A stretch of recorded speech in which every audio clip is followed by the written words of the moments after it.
आप देख रहे हैं आवाज इंडिया टीवी। ये है प्राइम टाइम। एनसीआरबी की एक रिपोर्ट सामने आई है जिसमें यह कहा गया है कि जेलों में बंद दलित, आदिवासी, मुस्लिमों की संख्या देश में उनकी आबादी के अनुपात से अधिक है। जी हाँ, राष्ट्रीय अपराध रिकॉर्ड ब्यूरो के साल 2019 के आंकड़ों के अनुसार देश की जेलों में बंद विचाराधीन मुस्लिम कैदियों की संख्या दोषी ठहराए गए मुस्लिम कैदियों से अधिक है। राष्ट्रीय अपराध रिकॉर्ड ब्यूरो एनसीआरबी ने देश की जेलों में बंद कैदियों से जुड़े आंकड़े जारी किए हैं, जिनसे पता चलता है कि जेलों में बंद दलित, आदिवासियों और मुस्लिमों की संख्या देश में उनकी आबादी के अनुपात से अलग है, जबकि अन्य पिछड़ा वर्ग यानी ओबीसी और उच्च जाति से जुड़े लोगों के मामले ऐसे नहीं है। रिपोर्ट के मुताबिक साल 2019 के आंकड़ों से पता चलता है कि इन हाशिया पर खड़े समूहों में से मुस्लिम ऐसा समुदाय है जिसमें जुड़े लोग जेल में बंद कैदी दोषियों के बजाय विचाराधीन अधिक है। साल 2019 के अंत में देश भर की जेलों में कैद सभी दोषियों में दलित 21.7% है। जेलों में बंद विचाराधीन कैदियों में अनुसूचित जाति से जुड़े लोगों की संख्या 21% है। 2011 के जनगणना के अनुसार देश में इनकी आबादी 16.6% है। आदिवासियों के मामले में यह अंतर समान रूप से बड़ा है। जेलों में बंद दोषियों में से अनुसूचित जाति से जुड़े लोगों की संख्या 13.6% है, जिसमें से 10.5% विचाराधीन कैदी है। 2011 की जनगणना में इनकी आबादी 8.6% थी। 14.2% के आबादी के साथ दोषी ठहराए गए मुस्लिमों की संख्या 16.6% है, लेकिन इनमें से 18.7% विचाराधीन कैदी है। हालांकि दलितों और आदिवासियों के मामलों में दोषों से विचाराधीन यह अनुपात उलट है। पुलिस रिसर्च एंड डेवलपमेंट के पूर्व ब्यूरो चीफ एनआर वासन का कहना है, इन आंकड़ों से पता चलता है कि हमारी आपराधिक न्यायिक प्रणाली न सिर्फ धीमी है, बल्कि इसमें गरीबों के खिलाफ मामले भरे पड़े हैं। जो लोग अच्छे वकील रख सकते हैं उन्हें आसानी से जमानत मिल जाती है और न्याय भी मिल जाता है, लेकिन गरीब आर्थिक अवसरों की कमी की वजह से छोटे छोटे अपराधों में फंसा ही रह जाता है। ये आंकड़े विभिन्न श्रेणियों में ओबीसी और अन्य उच्च जाति की आबादी के अनुपात की तुलना में एकदम उलट है। राष्ट्रीय नमूना सर्वेक्षण संगठन 2006 के आंकड़ों के अनुसार जेल में 41% की आबादी के साथ दोषियों और विचाराधीन कैदियों के मामलों में इनकी संख्या 35% और 34% है। अन्य में उच्च जाति के हिंदू है, अन्य धर्मों के लोग शामिल हैं। जेल में जिनकी संख्या 19.6% होने का अनुमान है, जिसमें से 13% दोषी और 16% विचाराधीन कैदी है। एनसीआरबी के साल 2015 के आंकड़ों की तुलना में 2019 में विचाराधीन कैदियों में मुस्लिम आबादी के अनुपात में गिरावट आई, जबकि दोषियों की संख्या में थोड़ी बढ़ोतरी हुई है। साल 2015 में जेलों में बंद सभी विचाराधीन कैदियों में मुस्लिमों की संख्या 20.9% है। बीते 5 साल में अनुसूचित जाति और जनजाति के लिए स्थायी जो स्थिति है वो ज्यादा नहीं बदली है। एनसीआरबी के 2015 के आंकड़ों के अनुसार जेलों में बंद दोषियों और विचाराधीन कैदियों में दलितों की संख्या लगभग 21% है, जबकि 2019 में भी ये लगभग 21% यानी इतनी ही थी। जेलों में बंद दोषी कैदियों में आदिवासियों की संख्या 2015 में 13.7%, जबकि विचाराधीन कैदियों में यह 2015 में 12.4%, जबकि 2019 में 10.5% रही।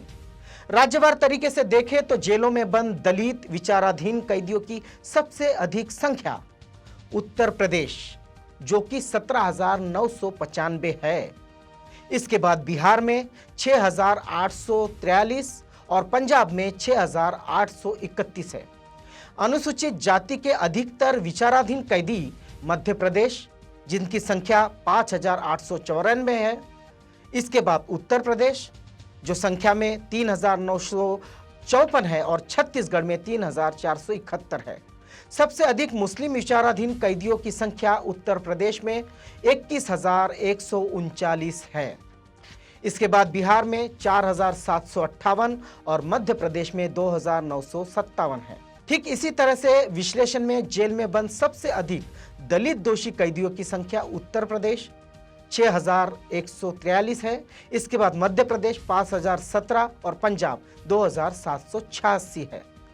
जेलों में बंद सबसे अधिक आदिवासी दोषियों की संख्या मध्य प्रदेश में जो है 5,303। इसके बाद छत्तीसगढ़ में जो है 2,906 और झारखंड में जो है 1,985। उत्तर प्रदेश की जेलों में सबसे अधिक मुस्लिम कैदी है जिन्हें दोषी ठहराया गया है।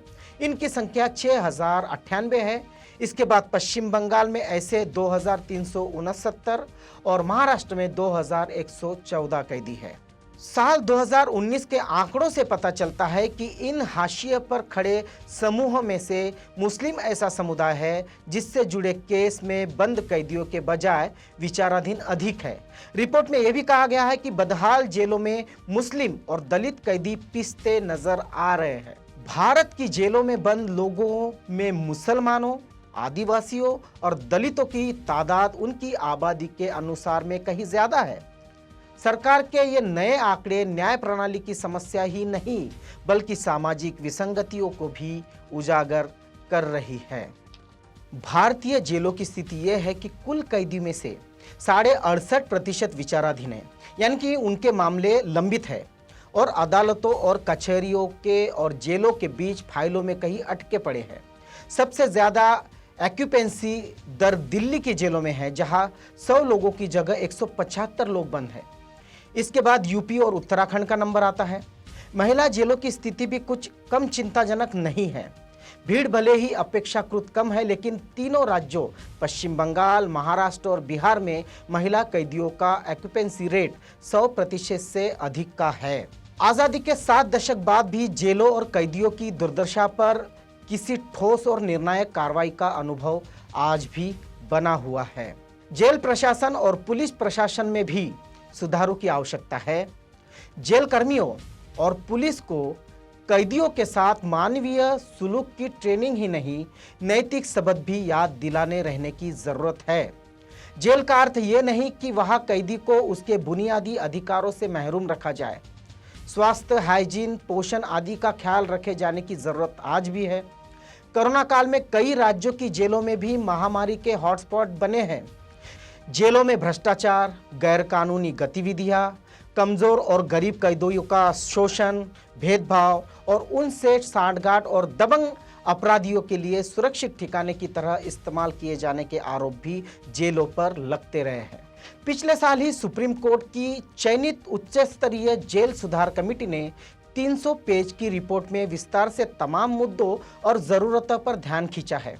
उसकी सिफारिशों में कितनी सूक्ष्मता और व्यापकता है इसका अंदाजा इसी बात से लगाया जा सकता है कि उनमें आधुनिक साफ सुथरी रसोई, व्यवस्थित कैंटीन, जरूरी खाद्य सामानों की उपलब्धता से लेकर जेल में अपना पहला हफ्ता काटते हुए दिन में एक बार कैदियों को मुफ्त फोन कॉल की अनुमति और वीडियो कॉन्फ्रेंस के जरिए मुकदमों की सुनवाई करने जैसी महत्वपूर्ण सिफारिशें तक शामिल है।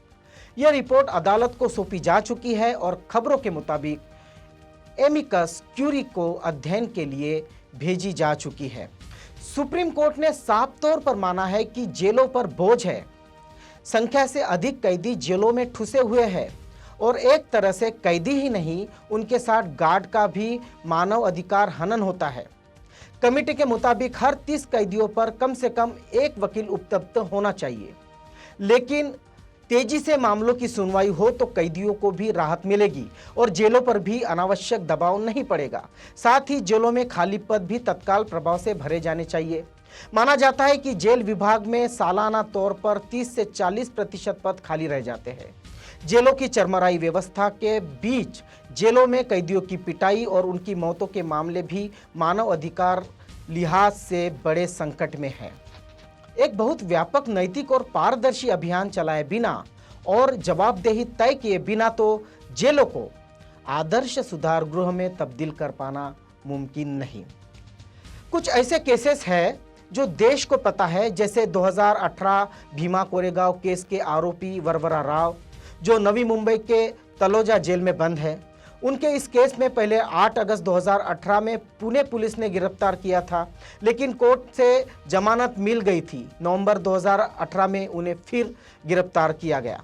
बीते महीने गीतकार जावेद अख्तर, अभिनेता नसरुद्दीन शाह, फिल्मकार अनुराग कश्यप समेत 375 से अधिक प्रख्यात हस्तियों ने करीब 1 दर्जन सामाजिक कार्यकर्ताओं की रिहाई की मांग की थी। इन हस्तियों ने भारत सरकार से सार्वजनिक तौर पर अपील करते हुए अनुरोध किया कि कोरोना संकट को देखते हुए देश में वर्तमान जिस तरह की हालत है, उसके आधार पर राजनीतिक कैदियों को तत्काल जमानत पर रिहा कर दिया जाए। सामाजिक कार्यकर्ता वरवरा राव, सुधा भारद्वाज, आनंद तेनतुंबड़े, गौतम नवलखा, वार्नेन गोन्साल्वेस, शोभा सेन, अरुण फरेरा, सुरेंद्र गल्डिंग, महेंद्र राउत, रोना विल्सन और अन्य लोगों के स्वास्थ्य को लेकर चिंता व्यक्त करते हुए इनकी रिहाई की मांग की गई थी। सुधा भारद्वाज को शहरी नक्सल बताकर भीमा कोरेगांव केस के सिलसिले में पिछले साल 6 जून को गिरफ्तार किया गया था, पर कई आदिवासियों के वह मामूली कानूनी लड़ाई लड़ने वाली रहनुमा थी। बहुत समय हो गया और सुप्रीम कोर्ट ने उनकी गिरफ्तारी का केस विशेष जांच दल को सौंपने से भी अब इनकार कर दिया था। वकील कहते हैं कि जिस तत्परता को दिखाते हुए भीमा कोरेगांव केस में सुधा भारद्वाज सहित 5 लोगों को गिरफ्तार यह कहकर किया गया था कि वो माओवादियों के शहरी नेटवर्क का हिस्सा है, उस मामले में आरोपी संभाजी भिड़े को अभी तक गिरफ्तार नहीं किया गया है, बल्कि भिड़े का नाम ही प्राथमिकी से गायब है।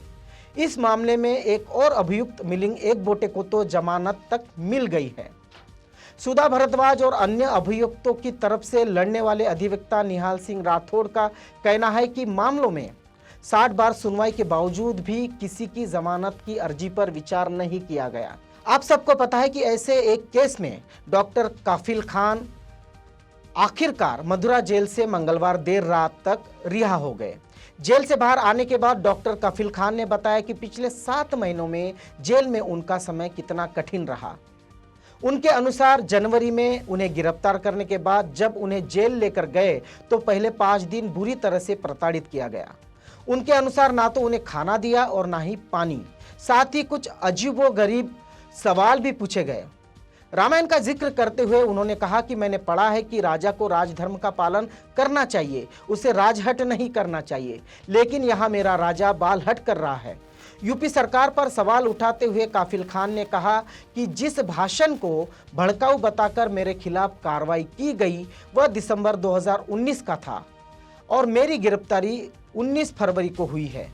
बीच के समय में मुझे इस बारे में जानकारी नहीं थी कि मेरे भाषण को भड़काऊ बताकर एफआईआर दर्ज की गई है और ना ही मुझे किसी तरह के सवाल पूछे गए थे। डॉक्टर काफिल ने बताया कि गोरखपुर अस्पताल में हुए मामले को लेकर मुझे दूसरी जांच में 23 जनवरी को क्लीन चिट मिल चुकी थी।